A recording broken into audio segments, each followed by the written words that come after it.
Okay, do another one. It's not on martial arts, not on swords. A bit more serious. It's another one of those that I've been thinking about and wanted to put up earlier. Now I finally got my thoughts and figured out exactly how I wanted to present this and what I wanted to do with it. So, here we go. This is going to be about governments, but it's also going to be about religion.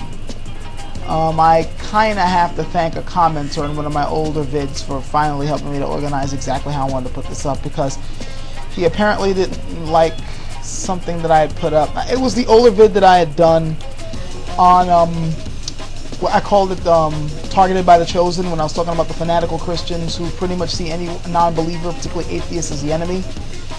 And he was basically saying, no, Christians aren't like that. And I'm like, yes, they are. But he was very civil about it, so I don't bear him any ill will. You know, if he happens to be watching this, which I doubt, but if he's watching this, you know, I bear you no ill will, and I don't, you know, got nothing against you, dude. I just simply disagree with you, that's all. And one other thing I have to state, he was saying that you shared scriptural wisdom while I gave my opinion. No, I didn't give you my opinion. I gave you facts. You just don't want to accept them. That's all. I mean, you can call it wisdom if you want, and I'm not going to say there isn't a few little gems here and there in the Bible, but you're looking at it as a believer. I'm looking at it as a conscientious objector. You know, the same way like you would look at two cars and be able to tell one car is garbage and the other car is, you know, worth buying. I'm doing that the same thing with the Bible. It's funny how with a believer, everything else in the world can be held up to that type of scrutiny except Scripture. Now, I'm bringing that up because it leads into this topic. Like I said, I have to thank Blessed Vessel for organizing my thoughts on this. As we're getting closer to the presidential election and people are hedging their bets or picking who they're going to pick to be their new puppet master, because that's pretty much what you guys are doing. Say whatever you want about change or this guy's going to be the right person to lead the country. At the end, what you're really doing is just picking the next ruler for the next 4 years, or should we say the next figurehead for the next 4 years, because people seem to forget it's not just one guy. I mean, Bush did a lot of damage to that one guy who calls the shots, but Congress let him get away with it. You got a bunch of elites ruling it. So, yeah, election's getting closer, and media is forcing you to pick between only two people, even though there's many more out there for you guys to pick. And all this is making me think about, you know, how anarchists just completely hate the system and other people want to change the system and all that.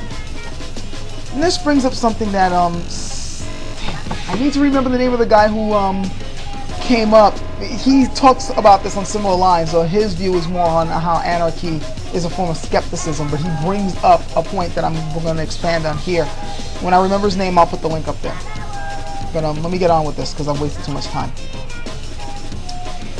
I've realized that belief in a God and wholeheartedly following a religion and belief in government is pretty much the same damn thing. It is. Because ultimately, both of them espout the tenet that you do not have the proper tools to know how to rule yourself. There needs to be some type of ultimate authority outside yourself to help guide you along the right path. This is what religion is for, and this is, interestingly enough, what government is for. You might not think it's the same thing because there isn't a worship me tenet supposedly in government, but if you look at the way they act, it is pretty akin to the same thing. Let's consider. With religion, you have a rule book that is supposedly sent by a high divine authority, which should not be questioned. I mean, to question it, I mean, who are you to question it? That's ludicrous. This is the ultimate authority, the ultimate good, and anything that comes from this is the ultimate good. And this ultimate good has a set of rules that if you follow, you'll be as close to this as possible, or at least be worthy enough to be considered good by this thing. Governments have laws and so-called morals and ethics that founding fathers or top leaders or kings or whatever have set forth. And who are you to question them? With their infinite wisdom or with their intelligence, they've come up with the so-called perfect system, which if you follow, you will be a good citizen and in good standing with the government. Religions have deep believers, complete fanatics, who do not even question any type of anything wrong with it. No matter what contradictions or how foolish it may sound or how outdated it may be, they just completely wholeheartedly follow it. This religion is the ultimate freaking religion, and anyone who does not follow it is an infidel, someone who should be looked upon with scorn or derision. With governments, we have patriots. Patriots who blindly believe in just about anything that the politicians tell them, no matter how stupid, how benign, how much of a lie it is, or how much it contradicts what's going on in reality. Patriots believe in completely blindly following their country and system, no matter how corrupt. And anybody who happens to come with any type of dissension or unpopular view against that government is seen as a traitor or an infidel or somebody who should be considered with scorn. It's the same damn thing. Now, religious people believe, you've heard this many times from religious people, I'm sure, those of you who debate with them or atheists or whatever. How could you possibly live without God? How could you possibly function without a God in your life? They just cannot fathom it. It's hard for them to consider. How could you possibly, how do you have morals? How do you know what to do in life? It's beyond them. They cannot, because they don't have any faith in their own will or in their own selves. They consider themselves too low to come up with their own system. But strangely enough, you have the same thing with government. Whenever anybody suggests, why do we even need a government? We need a government. Who's going to come up with the laws? Who's going to fix the roads? Who's going to have the police? Who's going to keep the invaders at bay? All this BS, because once again, they don't think that they can do it. They think that somebody else has to.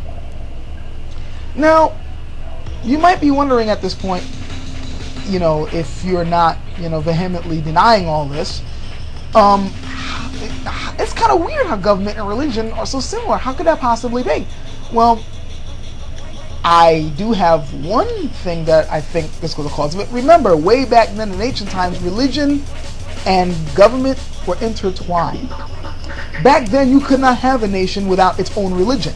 That's back when nations weren't really all that huge, except for a few empires here and there. But most of the time, when you lived in a nation, it was more of a city-state. And each city-state had its own god or goddess. Remember, if you look back in history, it's like, okay, Greece. Let's look at Greece. We all tend to look at the Greek myths or the Greek pantheon as one complete whole. But that wasn't really true. As you went from city to city, you'll notice they focused more on this particular god or that particular goddess. But as they unified into one country, they just lumped it all up together. Religions do this, by the way, all the time. When a new religion comes and takes over, they find that sometimes they just cannot completely shake the beliefs of the indigenous peoples. So they tend to incorporate the traits of those other gods and goddesses and just bring it into their own. You find this a lot in Christianity. If you really examine it, a lot of the saints and a lot of the prophets or whatever start taking on characteristics of old pagan gods and goddesses and godly religions. But, it's just... Oh man, let's change life. I hate when this happens. Basically,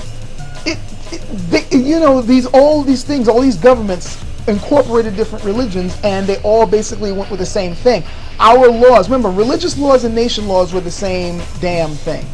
Their law, it was the exact same code. Whatever you followed your religion was the same thing with the nation. I mean, let's just take the Bible, for instance.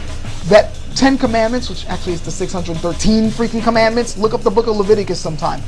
Those were not just their religious laws, those were the laws of the nation. When they formed, when they went to Jerusalem, formed Israel and all that, that was their law. That was, what it is.